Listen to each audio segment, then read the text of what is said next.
반갑습니다. 재앙이 지금 계속되고 있습니다. 오늘 본문에서는 5번째 가축 전염병과 6번째 독종 재앙입니다. 4번째부터는 이스라엘에게는 기적 같은 그런 일이었고 애굽에게는 재앙이었습니다. 분명한 분리와 구별이 있습니다. 분명한 이런 구분과 분리를 통해서 우연한 재앙이 아니라는 것이 더욱 분명해졌습니다. 먼저 경고를 합니다. 하나님의 백성을 내보내서 하나님께 예배드리도록 하여라. 만약에 계속 붙잡아 둔다면, 계속 완악하게 한다면 주의 손이 들에 있는 너의 집 짐승들, 곧 말과 나귀와 낙타와 소와 양떼를 쳐서 심히 무서운 병이 들게 할 것이다. 하나님께서 비록 모세를 통해서 그리고 아론을 통해서 전달하시지만 이번에 닥쳐올 재앙도 역시 하나님께서 하시는 일임을 분명하게 반복해서 말씀을 합니다.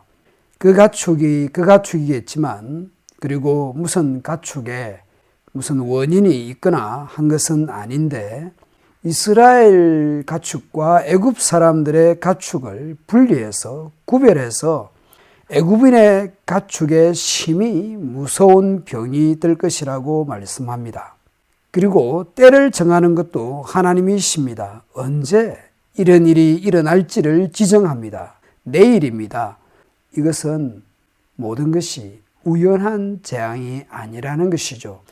똑같은 소라도 애굽 사람의 소냐, 이스라엘의 소냐, 품종이 다른 것이 아니라 소유권이 어디에 있느냐에 따라서, 그리고 그런 재앙이 언제 임할 것인지 분명하게 말씀을 하심으로써 이 재앙이, 이런 일련의 재앙들이 우연한 것이 아니고 하나님의 특별한 재앙이었다, 징계였다라는 것을 알려주고 있습니다.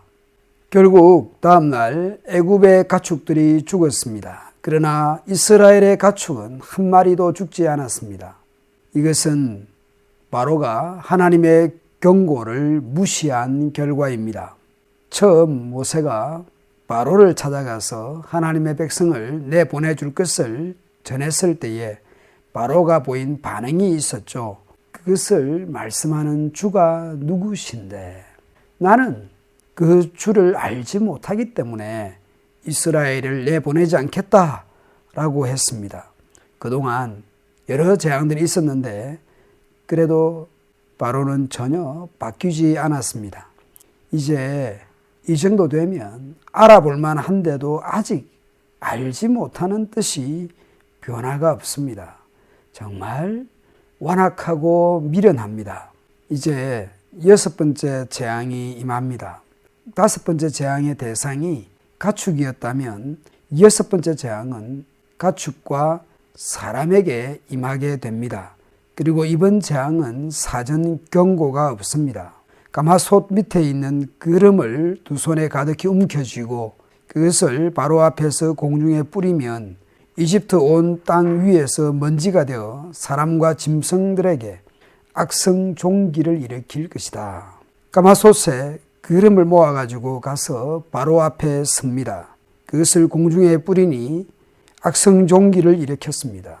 애굽의 마술사들도 종기 때문에 모세 앞에 나서지 못하고 있습니다.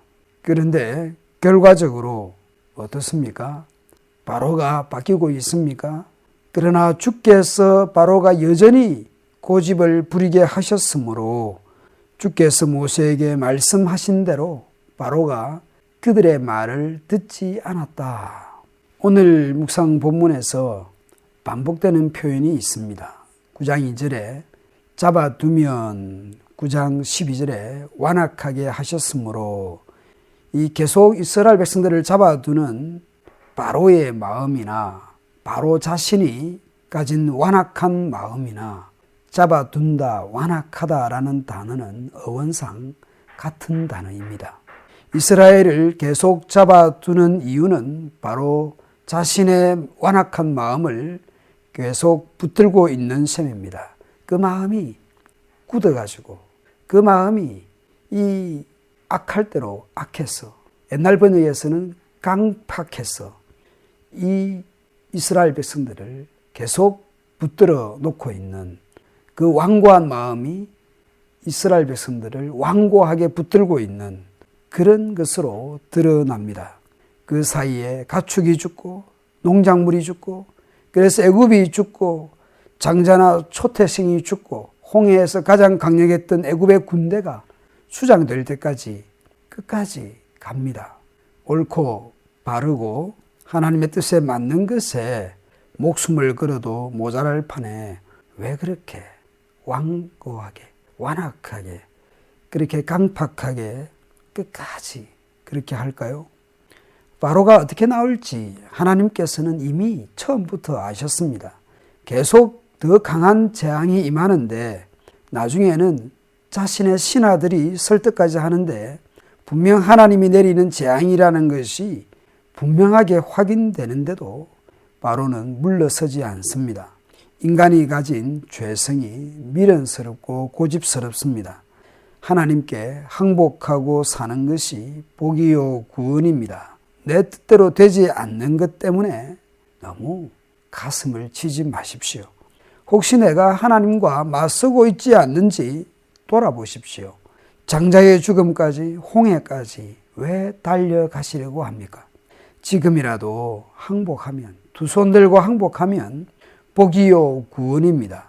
좋게 말할 때에 듣고 순종하면 좋을 텐데 말이죠. 매를 더 벌고 있는 그런 바로입니다. 우리 사람들 중에도 이런 바로처럼 그냥 잘못했습니다. 항복하면 될 텐데 끝까지 자기가 잘났다고 자기 고집대로 자기 완고한 대로 자기 강팍한 대로 자기 마음의 그 완고한 마음을 붙들고 끝까지 가는 사람들이 있습니다. 좋게 말할 때에 들으면 되는데 왜 매를 벌고 있는지 말이죠. 어차피 하나님의 뜻은 이루어질 텐데 그 뜻에 순종하고 순복하고 순응하면 그렇게 살아가면 복입니다.